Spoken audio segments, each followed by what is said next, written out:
Greetings everyone, this is Grayson Todd telling the youth of America to get out and exercise like I've been doing for a video.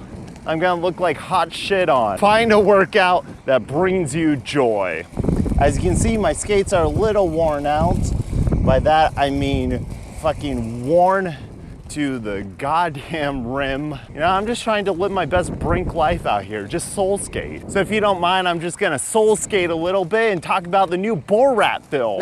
First Borat came out in 2006, when I was an impressionable little 13-year-old. The only things I cared about was Viva La Bam, and really it was just Viva La Bam. Maybe these skate reviews are not a good idea.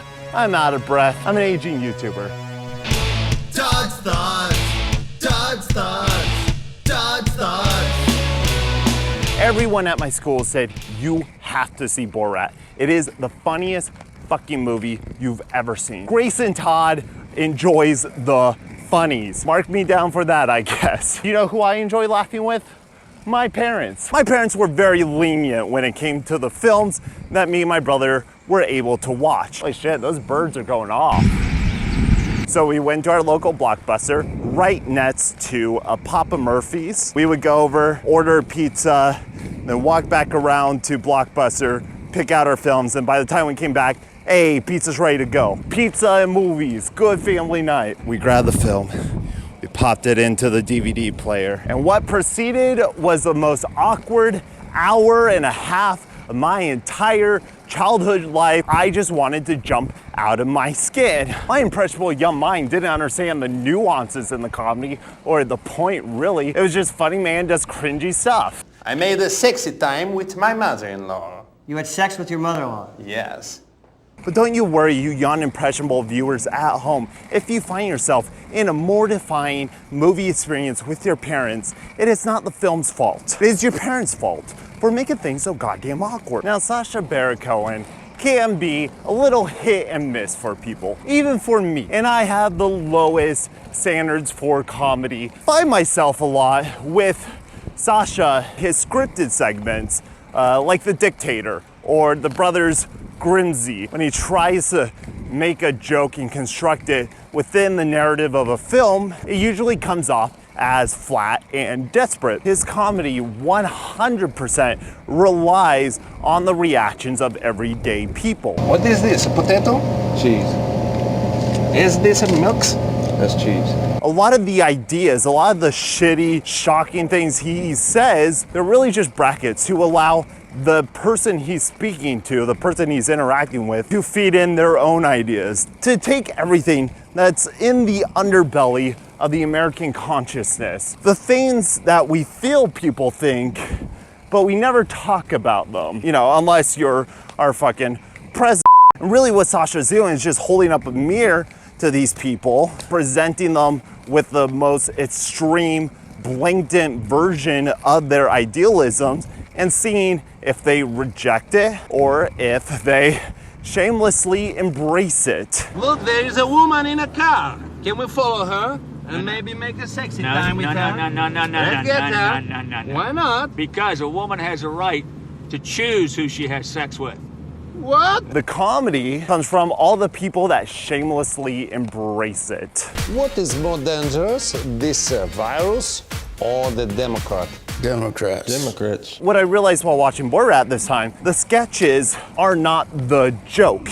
Yes, there's jokes inside of it, but that is not the point of the scene. Take the scene where Borat and his producer are wrestling naked in a hotel room. Now, from the start of the scene, the appearance of the joke seems to be that they are two men wrestling naked, and it's uncomfortable because one of them is very fat. But the purpose of it is to flow into the real person sketch. It's giving context for when they take it into the real world. And I think that's what separates Borat from just being like jackass sketches. Hilarious in themselves, but for a feature-length movie, you need something a little more. There's genuinely wholesome moments, like when Borat goes to the gay pride parade. It's a relatively positive scene that ends with the joke that he did not know they were homosexuals. Are you telling me the man who tried to put a rubber fist in my anus was a homosexual? That's the end of the joke. He just didn't know. Oopsie doopsie. Now we're on to the next bit. It's genuinely wholesome in a way. And that's something I did not expect. Whew.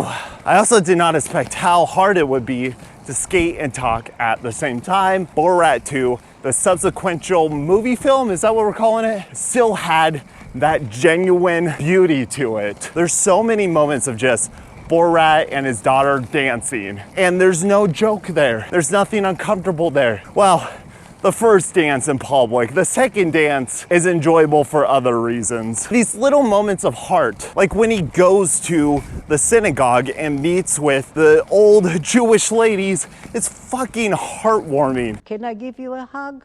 Don't kill me. I will not kill you. Let me give you a kiss. You see, I give you a kiss and you are still alive. They took all this anger and evil that comes with anti-Semitism and they turned it into love. It's just like, fuck, man. Taking these horrible, racist, isolating ideas, holding them up to people, and giving counterpoints to it. This is what you look like. This is how you sound. I think Sasha Baron Cohen and company does a very good job on selecting who to hear from. Now you leave them to their own conclusions. You set up the framework and then you let them fill in the gaps with their own biases. And 9 times out of 10, people will just kick him the fuck out of the store for saying shit like that. But again and again, he keeps finding people that feed into these crazy ideas and narratives and they never question it. If there's one theme that Borat 2 nails better than any other movie, it's the sheer seduction of capitalism. How amoral our dollar is. It doesn't matter if you want to put your daughter in a fucking cage. If you got the money to buy it, then it's A-okay, baby. I don't ask questions, I just swipe the card. When you treat people like dollar signs, then people will only care about the dollar signs. I was completely shocked at how close to current date they're able to make this film. I hope quarantine never ends. I don't know what was filmed before the pandemic. There's some cheesy stuff at the end with CGI, but I only noticed it because I was really looking for it. Like, the film is smooth. There's some genuinely nice shots in it. Listen, at the end of the day, it's a fucking comedy, and I laughed harder than I have at anything since the start of 2020. So by that metric alone, I feel like Borat is a jam it, and it succeeds at what it's supposed to do. Thank you for listening to me ramble about our favorite mustache foreign correspondent. I'm not really looking forward to all the impressions that are gonna crop up again. Speaking of which, before we go, am I the only one who thought that Sasha Baron Cohen has kind of lost the accent a little? Like, it's been done and parodied so many times that even he's having trouble finding it. 14 years ago, I released a movie film which brought great shame to Kazakhstan. Love to hear your thoughts. Comment below. Ugh. I'm Grayson Todd. Thank you for watching this video. Stay posy out there, watch some good shit. Watch Borat 2, it's a good time. Sorry if it offends anybody, but I guess that's bound to happen. All right, bye, toodles. Not. Wait.